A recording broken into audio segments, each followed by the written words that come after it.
Hi, this is Brad Linder from Liliputing, and this is a box from Asus. This is the EPC, or not EPC, this is the Asus UL30A, which is actually a 13-inch laptop. It's a little bit larger than the laptops I usually look at. But Asus is not going to be sending out the UL20A for review, which is the upcoming 11.6-inch version, and the specifications are pretty much the same on the UL30 and the UL20. So I said better this than nothing. Starting in a couple of days, when Windows 7 is released to the public, this model is going to be available with Windows 7. Right now it's still shipping with Windows Vista. I believe my contact at Asus actually went ahead and loaded a release candidate of Windows 7 on here so I can sort of get the experience, but it's not going to have all the same software that the final version has.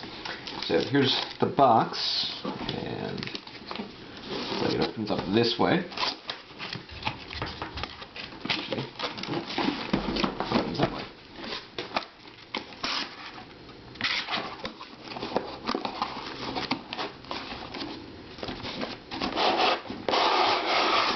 Now, as I mentioned, I'm getting this from Asus, and it might not be exactly what you get if you ordered the retail version.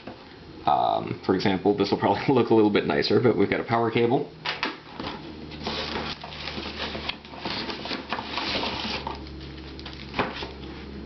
a warranty card, recovery DVD, drivers and utilities, Express Gate manual, which means that it has the Express Gate Quick Start software, which is based on Splashtop, Cyberlink Power to Go media burning software, information about the Windows 7 upgrade program. So if you do buy one of these before October 22nd, it will qualify for an upgrade, and the user manual. Let's move those guys out of the way for now. So I missed two things. There's also the power supply, the cable tie, which is an interesting extra thing in here. I don't know if that comes with all of them, but for tying cables, making sure they don't get in your way. And down here, we have the laptop itself.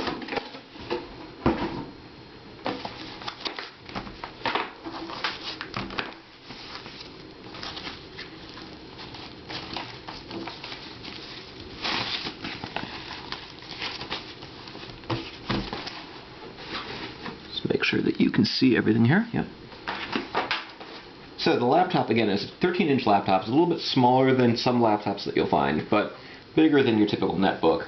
Very nice looking. The keyboard is an island-style design here, sort of reminiscent in terms of the color and the spacing between the keys of a MacBook Air, or a MacBook in general. Large, wide touchpad, single button, but you can sort of, there's a rocker in the middle of it, so if you press in the middle, nothing happens. Left and right buttons register nicely.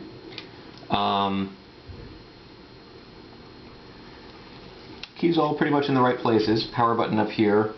Another button over here. I'm not entirely sure what that does. We've got two large shift keys.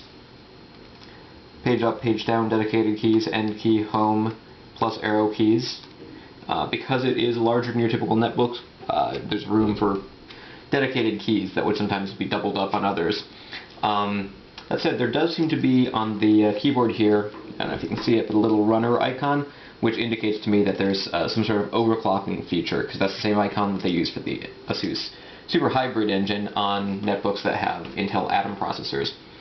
Now this actually has a dual-core Intel CULV, Consumer Ultra Low Voltage processor, so it should be a little bit faster performance than you get from most netbooks. On the base of the unit, a couple of access modules here. Without taking them off, I can't say exactly what's inside, but I can see the RAM over here. Looks like it should be fairly easy to upgrade RAM, and there's either a second RAM slot here or another PCI slot or something, some sort of expansion there. I would imagine that possibly the hard drive is under here, and that icon seems to tell me that it is. The battery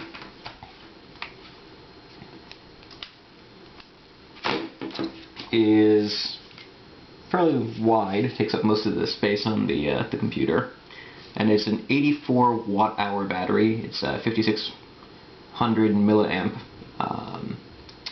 or mAh. So yeah, 8400 watts. Should get some pretty good battery life, and I've read reviews that say that this thing will last for up to 10 hours. I'm interested in putting that through the paces myself. Around the sides, you've got a VGA HDMI, so it is capable of high-definition video playback. Single USB port on this slide and a vent. Around the front, you've got speakers on the bottom. On the other side, there's SD card slots. Also SD, MMC, and Sony memory stick. There's audio, the headphone and microphone, 2 more USB, so a total of 3 USBs, Ethernet, power. And that's pretty much it. It's pretty slim around the sides. Just to give you a little comparison here, again, this isn't really a netbook. I'm going to be testing it more for performance, and I am much more interested in the 11.6-inch model. But as you can see, a 10-inch netbook is significantly smaller than this 13-inch.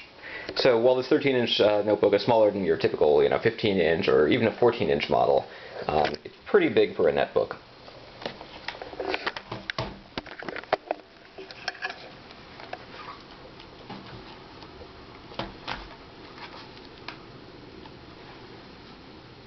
And this is a HP 5101 that I'm just using for comparisons. This is Brad Linder with Liliputing, and stay tuned to Liliputing.com and this YouTube channel for more information about the Asus UL30A.